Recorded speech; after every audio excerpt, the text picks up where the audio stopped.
Então quer dizer que a Sue Storm realmente vai ser a líder do Quarteto Fantástico, né? Fala galera, aqui quem fala é o Namura, seja muito bem-vindo ao meu canal e se não for inscrito já se inscreve, curte, comenta e compartilha pra ajudar o canal e se possível, torne-se membro por apenas R$ 2,99 que é menos que um churros e você já ajuda demais. No link aqui da descrição você vai encontrar uma loja de streetwear incrível que tem parceria aqui com o canal. Clica lá, visita o site da Camiwear e na compra de 2 itens você recebe frete grátis para todo o Brasil, beleza?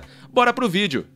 Então vamos lá, a notícia que tá circulando é que a Marvel Studios confirmou que a Sue Storm, a Mulher Invisível, vai ser a líder do Quarteto Fantástico no novo filme. E cara, quando eu digo que isso causou polêmica, é polêmica mesmo. O Twitter virou um campo de batalha, os fóruns de quadrinhos estão pegando fogo e todo mundo tem uma opinião sobre isso. Mas antes da gente entrar no mérito da questão, vamos contextualizar essa história toda. O Quarteto Fantástico foi criado lá em 1961 por Stan Lee e Jack Kirby, e desde então, Reed Richards, o Senhor Fantástico, sempre foi estabelecido como líder do grupo. E não é à toa, o cara é literalmente um dos seres humanos mais inteligentes do universo da Marvel. Foi ele quem financiou a missão espacial que deu origem aos poderes do grupo, e tradicionalmente é ele quem toma as decisões mais estratégicas. Agora, a declaração que tá causando toda essa confusão veio de Grant Curtis, produtor do filme, que disse que Sue Storm indiscutivelmente é a líder do Quarteto Fantástico. E olha, eu entendo que adaptações cinematográficas sempre fazem mudanças, mas essa declaração específica levanta algumas questões importantes que a gente precisa discutir. Primeiro ponto, por que essa mudança agora? A Marvel Studios nos últimos anos tem apostado pesado em dar protagonismo para personagens femininas, o que em si não é um problema nenhum. Tá? Pelo contrário, é necessário e bem-vindo até. Capitã Marvel, Viúva Negra, Wanda Maximoff, todas essas personagens ganharam seus filmes e destaques, às vezes merecido, às vezes não. Mas a questão aqui é, será que fazer a Sue Storm líder do Quarteto Fantástico é a melhor forma de dar esse protagonismo pra ela? E aí entra uma informação que complicou ainda mais a situação. Vanessa Kirby, quem vai interpretar ali a Sue Storm, e Pedro Pascal, que é o Reed Richards, aparentemente riram dos quadrinhos clássicos durante as suas pesquisas para esses papéis. E cara, isso é uma coisa que fica realmente delicada, tá? Porque rir do material fonte é algo que historicamente não dá certo no cinema de super-heróis. Olha, eu vou falar uma coisa aqui que talvez seja impopular, mas que precisa ser dita. Existe uma diferença muito grande entre atualizar um personagem para os tempos modernos e descartar completamente o que fez esse personagem ser amado por décadas. A Sue Storm sempre foi uma personagem forte nos quadrinhos. A ideia de que ela precisa ser uma líder para ser relevante meio que ignora toda a evolução que ela teve durante todos esses anos. Porque vamos ser bem honestos aqui, a Sue Storm já é, de muitas formas, o coração emocional do Quarteto Fantástico. Ela é quem mantém a família unida, quem frequentemente serve como mediadora entre o Reed e o Ben, quando eles brigam e tudo mais, quando eles discutem. Os seus poderes são literalmente alguns dos poderes mais poderosos do universo da Marvel. Poderes poderosos, tá bom.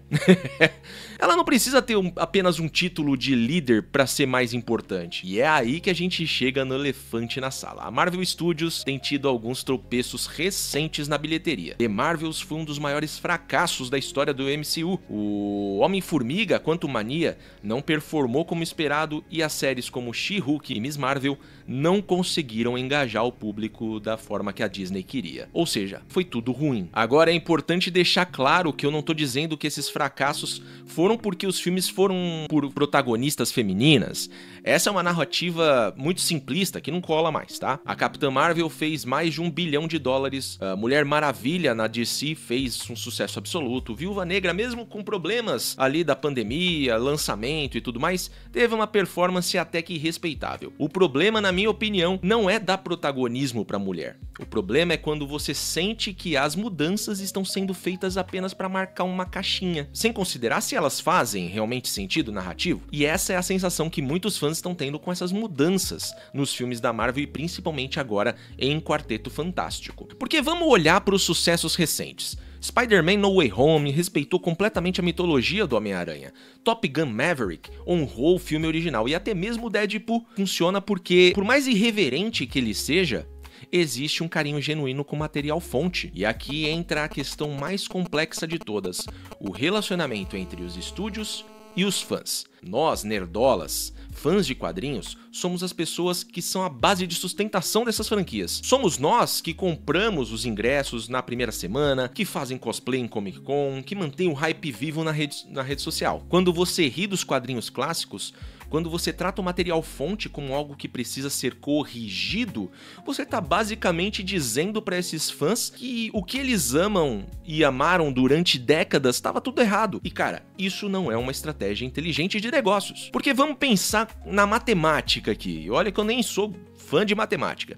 Esses fãs, nós, tá?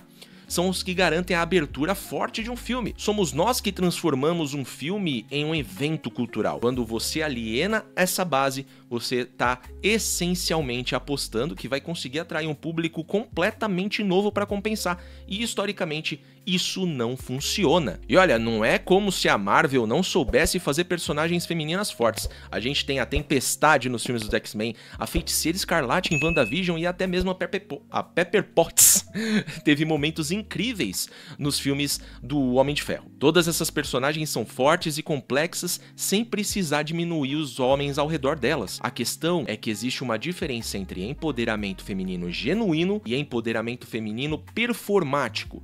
O genuíno vem de criar personagens femininas bem desenvolvidas, com arcos narrativos interessantes, com motivações claras. O performático vem de simplesmente inverter hierarquias estabelecidas e esperar que isso realmente seja o suficiente. E eu acho que é isso que está acontecendo aqui. Em vez de desenvolver melhor a Sue Storm como personagem, a Marvel decidiu que a forma mais fácil de tornar ela relevante era fazer ela uma líder. Mas a liderança não é o que torna um personagem interessante. Desenvolvimento de personagem é o que torna um personagem interessante, sacou? Porque vamos falar sobre Reed Richards por um segundo? O cara não é apenas o cara inteligente do grupo. Ele carrega o peso da responsabilidade por ter causado os acidentes que deram origem aos poderes do grupo. Ele é um líder imperfeito, que comete erros e que às vezes prioriza mais as suas pesquisas científicas sobre as relações pessoais. Esses são elementos narrativos ricos que podem ser explorados no cinema. Quando você remove a liderança dele, você está removendo também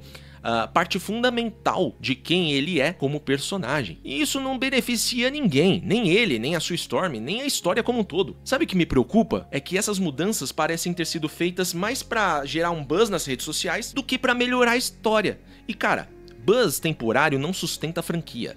O que sustenta uma franquia são histórias bem contadas, com personagens bem desenvolvidos e respeito genuíno ao material fonte. Vamos ser honestos aqui, tá? Quantas vezes a gente já viu isso? Um estúdio faz uma mudança polêmica, ganha milhões de interações no Twitter, ou no X, ou no Instagram. Todo mundo fala sobre o filme por algumas semanas e depois o filme flopa nas bilheterias, porque no final de contas, polêmica não vende ingresso, história boa vende ingresso. Porque, cara, o público não é bobo. O público consegue distinguir entre representatividade genuína e representatividade de fachada. Agora eu também quero falar por uma questão que tá por trás de tudo isso, a questão geracional. Muitos dos executivos que estão tomando essas decisões cresceram numa época diferente, onde talvez não tivesse o acesso aos quadrinhos da mesma forma que os fãs mais velhos tiveram.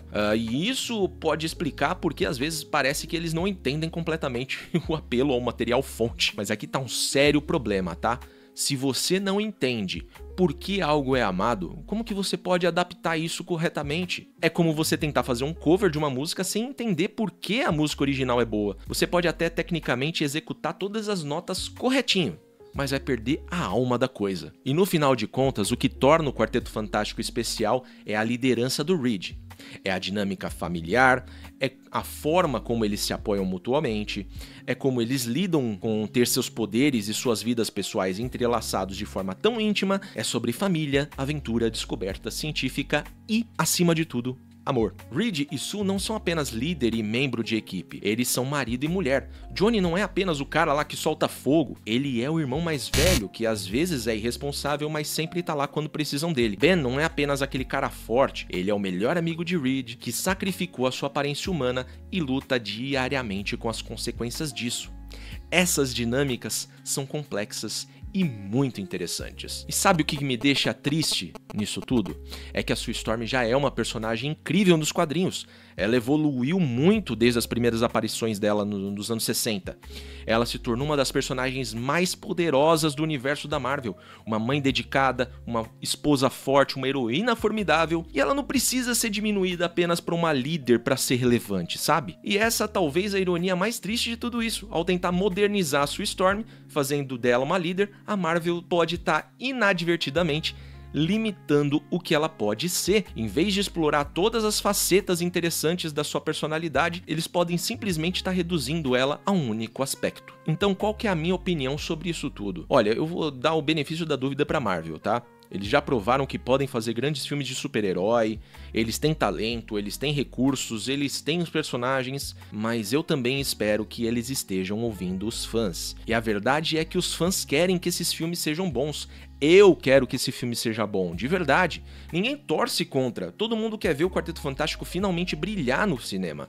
A questão é se a Marvel vai conseguir realmente entregar uma história que honre tanto os quadrinhos quanto as expectativas modernas. Mas por enquanto, tudo que a gente pode fazer é esperar e torcer para que a Marvel entenda que adaptar quadrinhos não é só sobre atualizar para os tempos modernos, é sobre entender por que essas histórias resistiram ao tempo e encontrar formas de honrar isso tudo enquanto contam uma nova história, uma nova versão dessa história. Então é isso, pessoal, essa é a minha análise sobre toda essa polêmica envolvendo a Sue Storm e a liderança do Quarteto Fantástico. Eu sei que é um assunto complexo, com muitas nuances e que pessoas diferentes vão ter opiniões diferentes sobre isso. Então já me conta aí nos comentários o que vocês acham dessa mudança.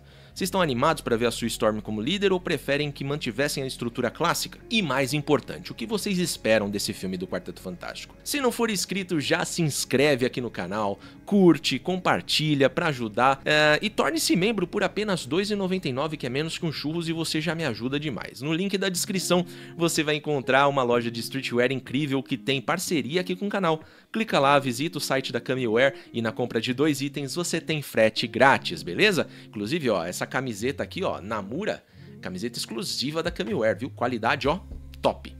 Eu vou ficando por aqui. Um beijo, um abraço, um aperto de mão e tchau, tchau.